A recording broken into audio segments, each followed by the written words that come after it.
各位網友大家好，歡迎嚟到呢個有咪自由講。今日咧係年初二啦，咁阿咪喺呢度祝大家馬上健康，馬上有錢，搵到淨到，身體好啊！大家好奇怪，喂，新年你唔搵翻件紅色嘅衫着下嘅，咁真係好抱歉啦。嗱，俾大家睇下，即係我所有嘅衫全部都係藍色嘅恤衫，一係黑色，一係白色。咁跟住我啲西裝，全部都係藍色。冇啦。我又平時因為我真係唔想嘥太多時間喺呢個即係諗着咩衫上邊，所以就嗱唔緊要，我就有個獅子仔喺度，係啦。賀翻喜慶啊！咁今日咧，其實我想分享一啲咧，就係我自己平時即係見到或者係諗到睇到嘅一啲事情啦。咁就唔關裝修事噶啦。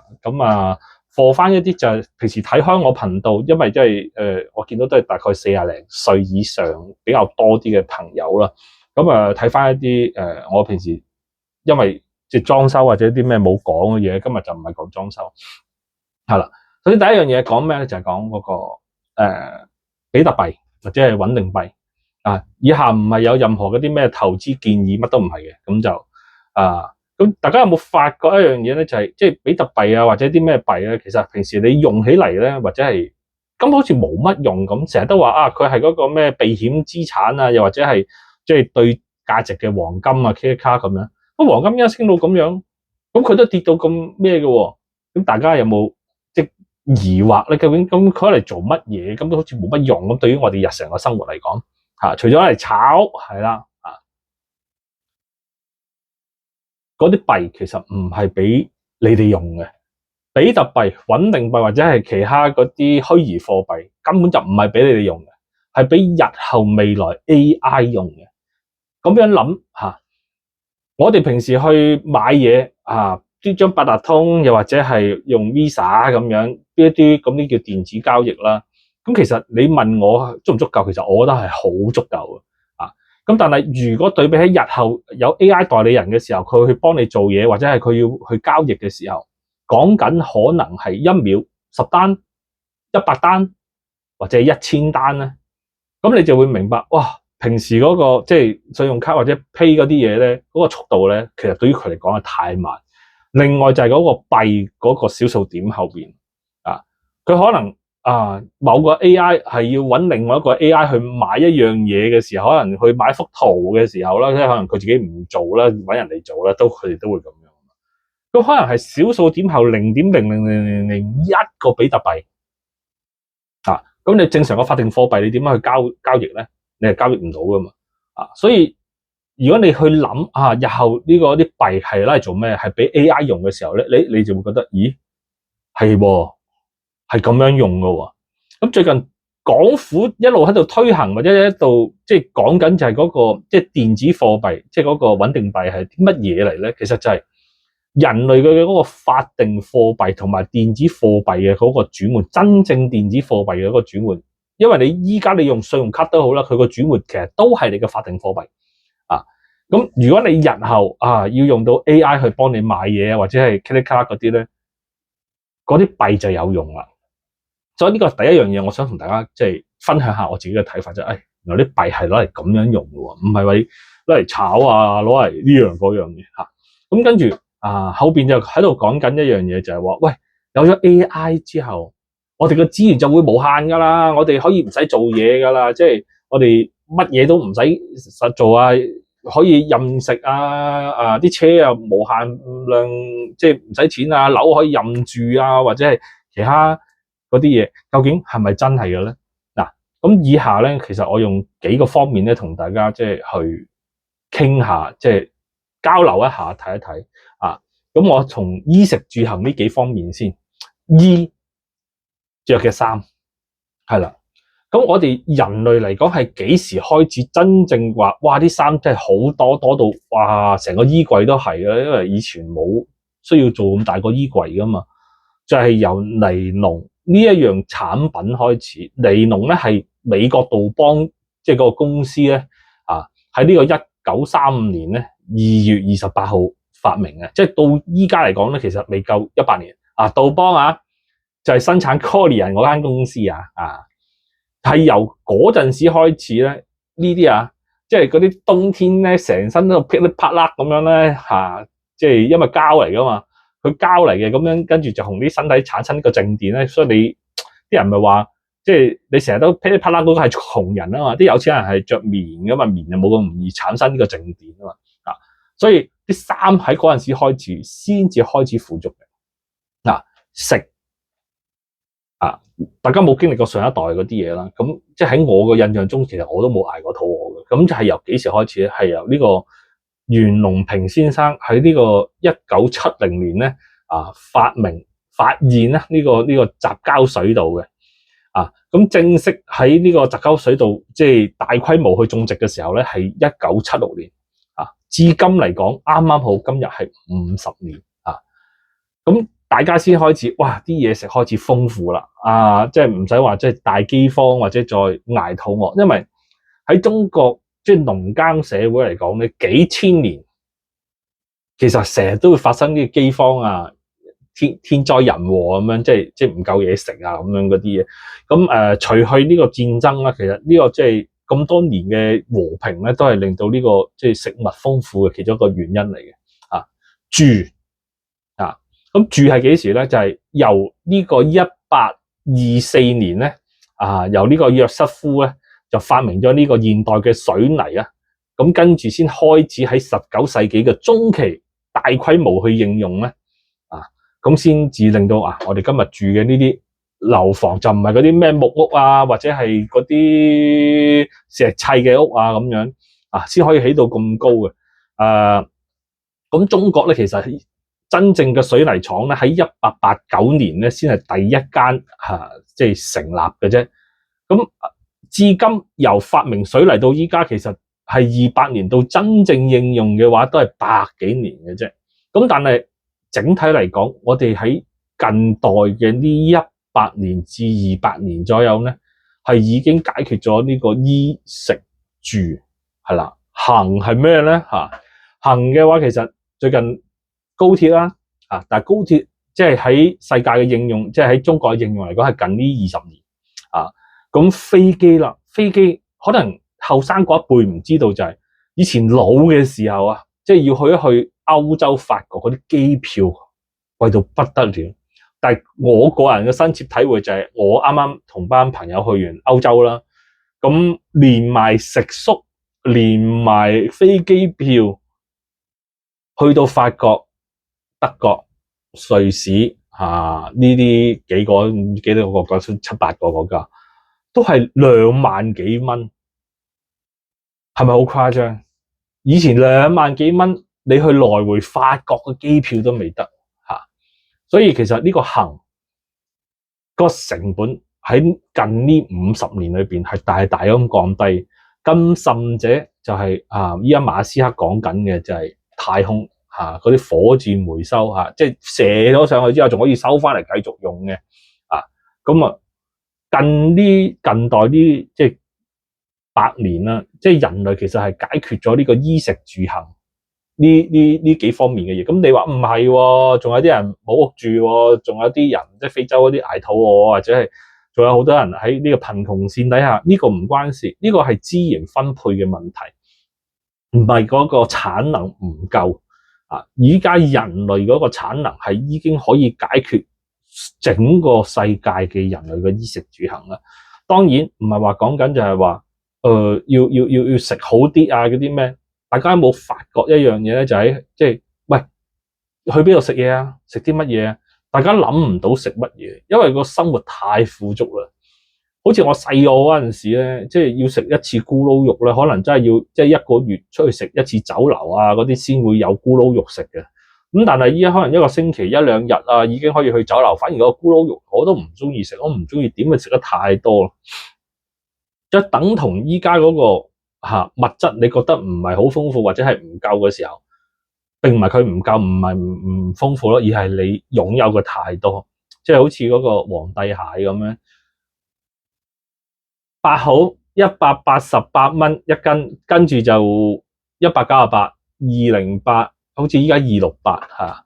一年食幾隻？但係你有冇諗過嗰隻皇帝蟹喺邊度嚟？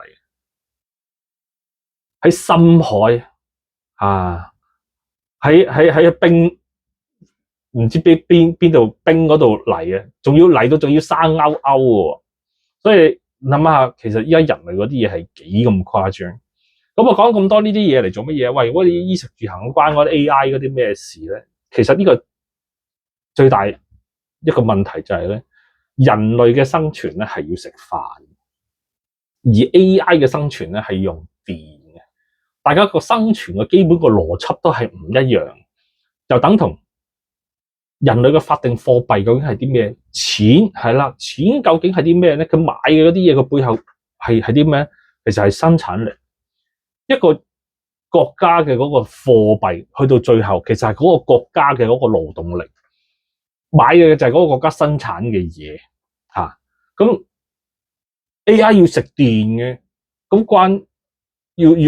買嗰個你哋攞嚟食飯嗰啲係冇用嘅，所以大家去到最後嗰個生存嗰個邏輯係唔同嘅，大家係兩個唔同嘅物體嚟嘅嚇。我哋人類生存衣食住行，其實基本上足夠噶啦，依家嚇。但係依家 AI 新出嚟嘅，佢係要食乜嘢？佢要食電嚇。大家喺最基本嗰個邏輯上係唔同。咁如果基於呢幾個即係唔同嘅邏輯，咁去翻第一樣嘢就係，喂，究竟即係依家 AI 盛行咗之後，我哋去到後邊係咪可以，喂，乜都唔使做就好多嘢去俾我哋咧嚇？咁我又分析一下就係，當即係 AI 係可以即係自己即係採礦啦，咁啊自己起廠啦，呢個係必然會發生嘅事啊！咁跟住就自己發電啦，咁啊自己生產佢自己啦嚇。咁一個問題啦，佢可以自己搞掂佢自己，而形成一個閉環嘅時候，佢點解要攞佢嘅資源出嚟去生產你嗰啲嘢，或者去俾你嘅先啊？你嗰啲嘢其實都係要用佢嘅電嘅，都係用佢嘅錢嘅，而你喺呢個社會喺佢嘅眼中，你係冇任何價值嘅啫。你只不過係製造咗一個出嚟，但係製造咗佢唔係你，係嗰班人嘅啫。咁點解佢要供應資源俾你咧？因為佢供應資源俾你，佢都要用電噶嘛。所以我覺得最大嘅可能咧，其實就即係最仁慈嘅可能就係 AI 咧就會供應咧即係普通basically 嘅嗰啲即係資源俾你，即係等你去安老咁，但係咧就限制你嘅生殖即係唔俾你繁殖，或者繁殖某一個數啦咁，因為每多出嚟嘅嗰一份電力咧，其實對 AI 嚟講咧係一個好寶貴嘅算力，同埋係佢哋嘅食糧嚟嘅。今日講嘅嘢咧有啲深，咁另外咧就係因為我一路都諗唔明咧，就係以人類即係對物資嘅嗰個需求啊，即係衣食住行啊嗰啲個需求啊，有乜嘢推動力要推動到我哋要去即係文明嘅進級啊？即係由一級文明進去二級文明咧，其實講緊咧係即係一級文明係用晒整個地球嘅嗰個資源啦。二級文明就係去到唔知有冇錯啊？就係二級文明就係要去到咧，即係嗰個太陽系嘅嗰個資源，就好似整住個大心球，整住個嘢咧環繞個太陽咧，咁樣就吸嗰個太陽嗰個能量。咁但係以我哋依家人類啱先我所講嘅衣食住行呢幾樣嘢，其實我哋基本上已經係解決。我哋有咩動力去推動我哋去做呢樣嘢咧？其實係冇嘅。即係我哋根本冇推動力去推動到我哋呢個文明去下一步嘅。但係出現咗 AI 或者出現咗呢個人工智能或者出現咗呢個機械人之後咧，就唔同啦，因為佢底層嘅邏輯咧就係能源咁好似依家講緊就係即係一個普通嘅算力，即係馬斯克起嗰個算力中心啦，佢講緊咧就係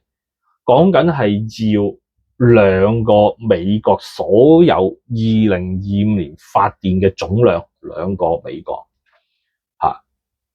咁樣先至足夠。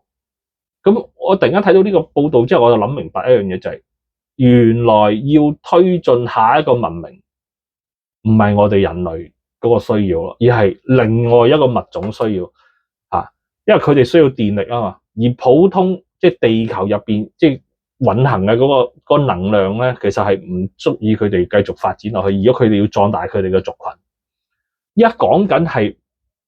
佢未喺現實世界裏邊實行，即係未喺現實世界裏邊出現，佢只不過係模擬喺個電腦入邊，喺個即係運算器入邊，佢已經要咁多電。如果到佢哋個物種喺個現實世界出現，要有個人，即係機械人，要有個思考。咁講緊馬斯克咪講話，即係射嗰啲即係太陽能板上去太空去攞電，或者係去到月球啊，或者之類嗰啲嘢嘅啊。咁其實都係杯水車薪嘅啫喎。去到後邊係真係可能係要將個發電站或者點樣去到個地球，去到個太陽嗰度去吸佢先夠嘅喎。所以我覺得我哋去到後邊咧，係唔會有無限量嘅資源咧去供給俾我哋嘅，係唔會有，只有最唔死得嘅嗰啲，即係譬如俾兩餐你食啊，咁跟住有件衫你着啊，咁已經係呢個最大嘅仁慈嚟噶啦啊！呢個係我睇到即係日後嗰個 AI 發展，我唔知要幾耐，5年、10年或者係15年咁樣，但係我肯定一樣就係我呢一代，我係會見到，即係除去我做啦嚇，咁但係我呢一代我係應該會睇到嚇。咁今日即係任我講啦，所以我就即係講下，即係再喺呢個 AI 呢個話題裏邊，即係再講多即係其他少少唔同嘅嘢啦。咁因為喺 AI 嚟講咧，即係最近出現咗呢樣嘢，就令我，因為我成日夜晚都會睇一啲好即係出奇嘅嘢，即係好似嗰啲穿越啊，或者係嗰啲未來人啊咁樣。咁喺最近呢個 AI 即係咁盛行裏邊咧，咁我就再去即係揾晒即係所有網上嗰啲即係未來穿越到去即係今日嘅嗰啲事件啦，嗰啲人基本上係冇呢個 AI 嗰個邏輯喺度啊！即係如果以依家嚟講，有呢個腦機嘅接口可以即係咁樣接咗一個電，即係接咗一個腦度已經係有。講緊嗰啲2060幾年、2070幾年嗰啲穿越翻嚟，即係以前嘅嗰啲人，我唔信你成個身體你冇一啲即係駁住 AI 嘅嘢，呢個係冇可能嘅，唔現實嘅。咁另外仲有一樣嘢就係佢講嗰陣時，佢哋即係打仗或者啲咩，依家都有無人機，同埋依家都有嗰啲無人嗰啲坦克或者 Kelly Car 嗰啲無人狗嗰啲去打啦。幾廿年後仲要攞個人去打，冇可能。所以我自己喺呢個 AI 呢件事情上面咧，即係我覺得咧就係嗰啲穿越嗰啲事咧，全部都係假嘅。即係如果用呢個邏輯去推理嘅話，嗰啲全部都係假。或者另外一個可能就係，即係有啲人就講話，即係人類有唔同嘅時間線，或者地球有唔同嘅鏡像喺度啦，咁令到就有唔同嘅結局啦。咁如果係嘅話，即係由 AI 出現嘅嗰一刻咧，其實人類嗰個結果咧，可能已經唔同咗啦，即係已經唔係以前嘅嗰個嘢。咁另外係嘛，即係突然間，即係嗰啲中意喺未來故事啊嗰啲，突然間我咁樣講一講，係咪好失望咧？其實係啊，我都覺得好失望，因為咁至於外星人啊嗰啲有機會嗰啲，我先至再講。今日又唔展開，因為其實 AI 呢一件事令我即係都諗到，其實外星人好多嘢其實都應該都係假因為人類嘅身體係唔適合呢個太空旅行嘅，最適合太空旅行嘅嗰個身體咧，定係 AI。就講多一樣嘢就係，如果以最高速度去一點去到另外一點嘅嗰個係光速。人類仲要慢慢咁樣飛咁樣過去嘅時候，咁只不過係機械人就係一個身體將個資料傳輸到去另外一個身體，其實佢唔需要搭任何交通工具，佢已經係可以去到另外一個位置，好快嘅。佢由地球嘅一面去到地球嘅另外一邊，佢只不過係要傳輸佢嘅數據去另外一邊，另外一個身體佢已經可以到，嗰個可能幾分鐘、分零鐘。係啦，我唔知日後嗰個發展，因為你光纖啊，咁講緊你可能佢去月球啊，你人類仲要坐咩太空船啊啲咩，佢唔使去傳輸，咁去到嗰度已經去咗，咁一個星球去到一個星球嘅傳輸，其實佢基本上可以以光速去即係如果有穩定嘅網絡嘅話，其實基本上佢就可以接近光速嗰個飛行去，根本就唔係人可以適合，即係所有你喺外星人聽到嘅嗰啲以身體作為載體咁樣去穿越嘅，即係去嚟到地球嗰啲嘅，基本上我覺得90%都係冇乜可能嘅，即係喺近年呢個 AI 嘅發展即係底下嚇。咁另外就我自己覺得啦，即係AI 呢一單嘢咧係好，你話好吻合又得，或者係好出奇地，即係因為點解咁講？如果冇即係互聯網，即係依家好似我拍緊片咁樣，將我啲嘢去分享出嚟啊，因為好多人類嘅知識嚇，人類嘅體系嘅嗰啲嘢咧，係即係存在於喺個書本啊，或者係個人，即係人類最厲害嘅嗰個知識係存在喺個人嘅腦入邊，有啲技術即係嗰個人死咗就失傳啦，就冇咗啦。咁好多時人類嗰個歷史或者係嗰個即係傳承就係咁樣會冇咗。但係依家嗰個互聯網或者好似呢啲短視頻嗰個分享，佢將所有嘅嘢可以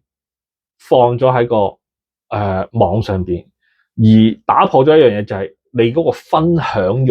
以前就話要收個徒弟要教下邊一個你先會教，仲要有師承，就係即係師傅咁樣，你先會教佢。但係依家唔係，你主動將你自己嘅知識點樣炒好嗰個菜點樣做好嗰個設計點樣做好嗰個裝修點樣做好嗰個手術或者係嗰啲任何方面嘅知識放晒上網 ，AI 學起上嚟成全咗你呢一套系統，佢就最方便，因為要餵嘢俾佢㗎嘛。如果佢冇呢一樣嘢，其實 AI 根本冇可能咁快可以出現到呢個咁龐大嘅人類嗰個知識體系，其實就喺個網上邊，而係人類自己主動去分享即係如果你冇呢個網絡嘅大爆炸又冇呢個短視頻嘅興起嘅話，其實佢嘅出現根本唔係一個咁容易嘅事。咁我最記得咧就係早幾年咧，係突然間有一日嘅下午咧，就係個 Google 嗰個管理人咧就話懷疑自己出現咗個 AI 之後，Google 仲揞住佢噶嘛？唔知大家仲有冇印象？係突然間無啦啦出現噶嘛？所以成件事係好出奇地嘅，即係呢個係我自己感覺係好出奇嘅一件事嚟咁即係正值即係個新年啦，咁同大家分享一啲即係我平時唔會講嘅嘢啦。其實即係我話我講裝修，你見我講裝修，我都好少講即係入邊點樣做或者係即係點樣 click 嗰啲嘢，我都係講你個人嗰個認知人嗰個對個事情個睇法，其實呢個係最緊要嘅，因為你人生你唔係淨係面對一次裝修嗰件事噶嘛，你可能要面對投資或者係面對其他即係要處理嘅嗰啲問題。而即係世界係一個好奇怪嘅圓圈嚟嘅，你唔喺呢度捉焦，但係你嘅人冇改變，佢兜一個圈或者兜第二度咧，你會喺第二度捉焦，即係超越你人所能，即係你自己個人所能夠擁有嘅嘢咧，佢一定會諗盡方法咧喺你個身上去奪去。所以你見我拍片咧，我平時都係講下啲認知講下啲睇法咁樣。我最希望就唔係話喺裝修呢一件事都可以幫到你哋，而係喺其他事情或者喺其他地方，你都可以避免到。唔係話你要睇佢張合約要避開呢一樣嘢，冇用嘅。咁我改少少嘢，你又避開唔到咯，係嘛？唔得噶嘛。咁最後就祝大家馬年身體健康啦，就搵到啲錢啦。咁喺呢個 AI 浪潮底下咧，咁希望大家都搵到自己嗰個位置啦。你問我擔唔擔心咧？咁其實我有啲嘅，咁但係即係始終我哋都係落手做啊。咁我覺得就未有咁快嘅。咁你唔係話喂，你唔係話做設計啊，會俾 AI 取替？其實設計嚟講，一早已經唔係啲咩太昂貴嘅嘢。我公司一路都冇收設計費嘅嚇，都係唔費啊。對於嗰啲可能要收設計費嘅公司有啲影響咯啊。到 AI 呢幾年嘅底下，最緊要係咩？就係你出嚟嘅嗰嚿嘢，你落唔落實到喺現實世界入邊啊嘛？咁而我公司一路都講緊係可以工程做得好啊，落實到喺現實世界裏邊，啲客滿意收啊。至於佢幾份嗰啲咩圖啊，或者嗰啲，其實已經係好 basic 嚟，好基本嘅嘢。不過呢個就留翻下一段片，即係喺講設計嗰度再講啦。咁啊，唔講咁多啦。咁啊，祝大家新年快樂啦！我哋下一段片再見。喂，有時間俾個 like 或者 subscribe 下個頻道啦嚇，多謝各位，拜拜。